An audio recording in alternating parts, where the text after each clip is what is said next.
Gusto niyo po ba mga Marsis na ma-achieve yung ganitong klase ng leche plan? At para iwas palpak din po tayo, panoorin niyo po hanggang dulo kung paano ko ito ginawa. Ito yung klase ng leche plan na hindi na kailangan ng maraming egg yolk at ito po yung mga sangkap na gagamitin natin sa paggagawa ko ng custard leche plan. Ang una ko pong gagawin ay magkakaramelize muna tayo ng asukal. Dapat puti po ang gagamitin pero dahil wala akong puti, pwede na tong washed na sugar. Pag natunaw na po ay set aside lang muna natin. Gagamit lang po ako dito ng 5 Pudgy bar na ang flavor ay milk custard cream. At syempre po mga Marsis, tatanggalin lang muna natin sa balat at aalisin natin yung papel. Hindi naman po natin pwedeng isama yung mga balat nun.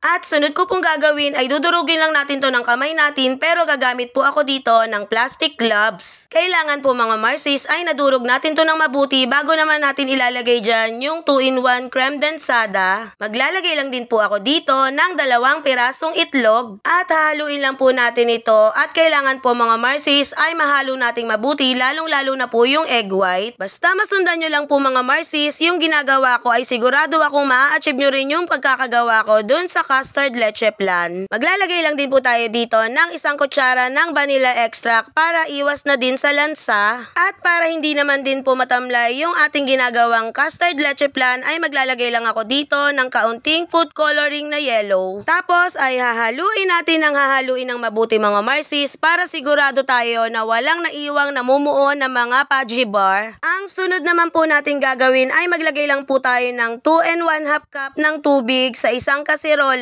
at isang sachet ng white Mr. Gulaman unflavored. Then, hahaluin lang po natin ng hahaluin hanggang sa kumuluyan. At pag kumukulo na po ay pwede na natin ihalo tong tinimplahan natin na 2-in-1 na creme densada, pati yung nilagay din natin dyan na Pudgy bar. Para din pala tong biko mga Marsis.